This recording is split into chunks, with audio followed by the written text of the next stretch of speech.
Folks, we're moving on, and in this lecture section or this lecture topic, we're going to focus on green chemistry, but in the world of organic chemistry. So what is organic chemistry? What is inorganic chemistry? I see organic labels on produce in the grocery store. Is it the same thing? And the answer is no. All right, so again, like always, I like to give you some incidents, and we're going to talk about an incident first before we begin talking about this lecture. So while holding a flask containing 200 ml of a 10% ethyl acetate and 90% petroleum ether, a researcher decided that she needed some glassware in an oven. As she was removing the glassware with one hand, the flask in the other hand came within inches of the hot oven, and the solvent vapors caught fire. The cotton glove on her hand holding flaming solvent also caught fire. She dropped the flask, it broke, and the flaming solvent spread on the floor. She put out the fire on her glove, found a nearby dry chemical extinguisher, and put out the fire on the floor. Her only injury was a third-degree burn on her finger. Now let's talk about this incident. Number one, this is very common in an organic laboratory. Organic laboratories love to be volatile. All right, so let's do some definition work here before we go any further. So we're going to look at this word called volatile. And volatile, many people, if I ask you, what's the definition of volatile? You would probably tell me it goes boom. It's explosive. And it is explosive. However, that's not the proper definition of volatile. Volatile means it basically evaporates easily. That's the easiest way to explain it. So if you spread a chemical or a liquid out on a countertop, does it evaporate off quickly? If so, then it's very volatile. Many organics are very volatile. They evaporate off very easily, very quickly. You'll squirt them on the tabletop, and within a matter of seconds for some of them, they're gone. It's almost like they were never there to begin with. However, when they turn into a gas form, these vapors are explosive. And those explosive vapors is what makes things go boom, right?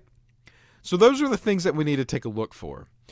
So what this girl was doing is that she had 200 ml of a 10% ethyl acetate, 10% ethyl acetate, I'm going to abbreviate, and 90% petroleum ether. And I'm going to abbreviate that as pet ether. Both of these are organic. Both of these are volatile if under the right circumstance. And both of these create vapors that are very flammable. And that's exactly what happened in this incident. So when you're in an organic lab and you're working with organic reagents, please keep in mind they are very volatile. And those gases and the vapors that they put off are very flammable. And they can go boom in a laboratory, or they can catch things on fire pretty quickly in a laboratory. It says, as she was removing the glassware with one hand, the flask in the other hand came within inches of the oven, and the vapors were caught, right? So that's probably the mistake that she made. Why did she take the flask over to the oven to begin with? That's what we want to know, right? If she didn't do that, then probably this beaker that had these volatile organics in it would not have caught on fire. She should have left this at her lab bench, and she should have went over to the hot oven, opened the door, took out the hot glassware that she needed, closed the oven door back, and then came back over to her lab bench where she left the organic material. So also keep that in mind. Organic reagents, if you're using them in a laboratory, don't get them near open flame. Don't get them near hot ovens, because the same thing could happen to you. However, she kind of knew what to do. Even though she had an accident by dropping the flask, she shouldn't have dropped the flask, but I'm sure if my hand was caught on fire, I would do the same thing too. And when she dropped the flask, it broke, and the solvent went all over the floor. So we had a floor fire at the same time. Says she put out the fire on her glove, so she made sure that she was safe first, which is good. And then afterwards, she found a chemical extinguisher. Chemical extinguishers are pretty important, right? Very often in a kitchen, you often talk about grease fires. If I'm working in a kitchen and I've got maybe a pot of hot oil, and let's say that hot oil splatters out and it gets all over the stovetop and it catches fire and it starts blazing my kitchen up in flames, right? You never really want to put water on those types of fires because grease and water does not mix, right? Just like oil and water, they don't mix. So because of that, we have to make sure that we put out the fire the proper way.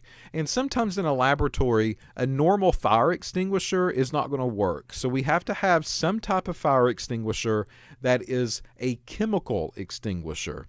So that way it doesn't spread the fire around more. It doesn't make the matters worse. It actually will cover and suffocate the flames the best way possible. And that's what we have in our laboratories.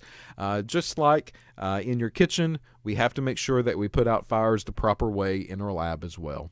Okay, so she did take away an injury, but according to what could have happened, that injury on her little finger was much better than a room that was set ablaze in fire and maybe burned down a building. So she was much, much better as far as preparation goes than some people might be.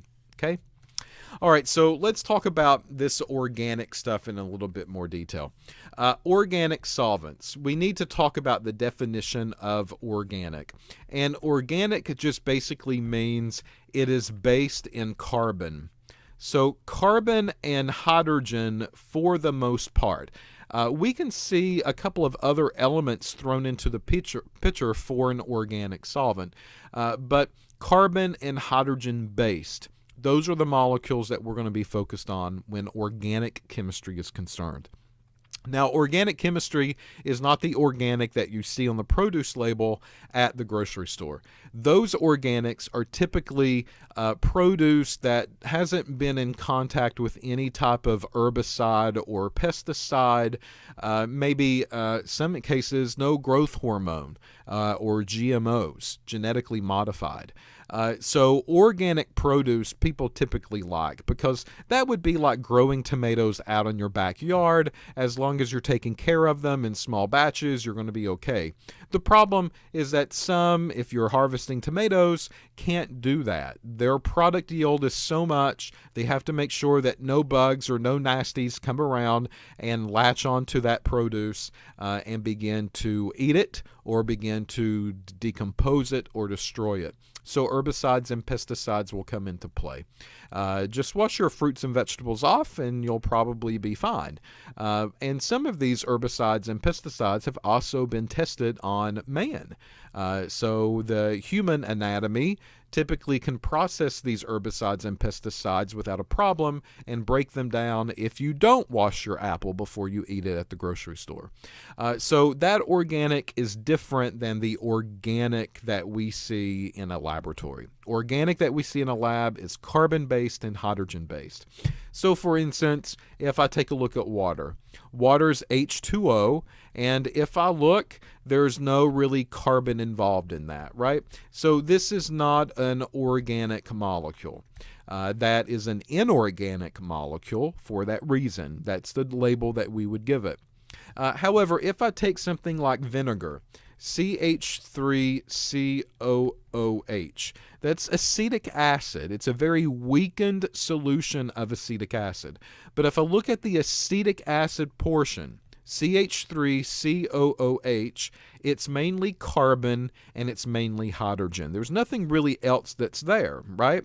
So we see carbon involved. That's the big kicker. Carbon is present. And because of that, carbon is the backbone with a little bit of hydrogen and some oxygen. So this is an organic compound that we would use in a laboratory. Now, is acetic acid explosive? Is it very volatile? And the answer is no, not really, right? But I never said that all organics are volatile. I said most organics are volatile. Of course, we're going to have some that just don't quite fit the bill, and this would be one of them. So don't take all the definitions too strictly. because you'll always find some exceptions to the rule. So organic solvents, are they bad? Well, first off, I want to say most solvents in the laboratory, they are organic. There's just no way around it. There are organic solvents, and you have to pay attention to them when you use them because these types of incidents could occur. So organic labs typically do not use water as a solvent. No water. Because this goes back to oil and water doesn't mix, right? Organic, which is what you would be using, and water, they do not mix. And if they do not mix with each other in a laboratory, they're probably not going to do what you want them to do. So water is typically a no-no in an organic chemistry lab, unless it's something very special or unless it's some type of carrier solvent that's used for the reaction. But very little time will you see water being used as a solvent mixed with some of these organic molecules that you might use on a daily basis. But organics, they are volatile, they are flammable. A lot of them are carcinogenic, and they're mutagenic. So you want to pay careful attention when you handle these, when you pour them on yourself, when you breathe in their vapors. If you smell them, some of them, they can give you headaches, they can make you pass out, they can send you to the hospital. Again, like I've said before, they can eat flesh straight off the bone. You don't really want these types of things to happen as you're in the laboratory. We often call these hydrophobic. Hydrophobic. A phobia means you're afraid of, right?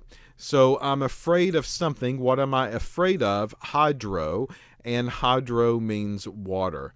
So organic molecules are typically hydrophobic molecules, and that means they're just afraid of water. They're not going to mix with water. They're not going to hang out with water. It's not going to make a solvent or anything. That's just the definition that we use. Again, we want to handle these differently. When we get to that point in our program, we'll kind of give you some tidbits and information about how to properly handle organic reagents, but just know that we really are hesitant more around those than anything else in the laboratory. And the organic solvents are the most non-green chemistry that we have in a laboratory. That's pretty important because, we focused on a lecture portion that was nothing but green chemistry, right?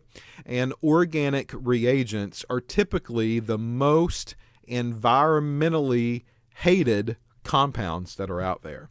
However, we have to use them. We have to use them in a laboratory to get our products and to generate what we need.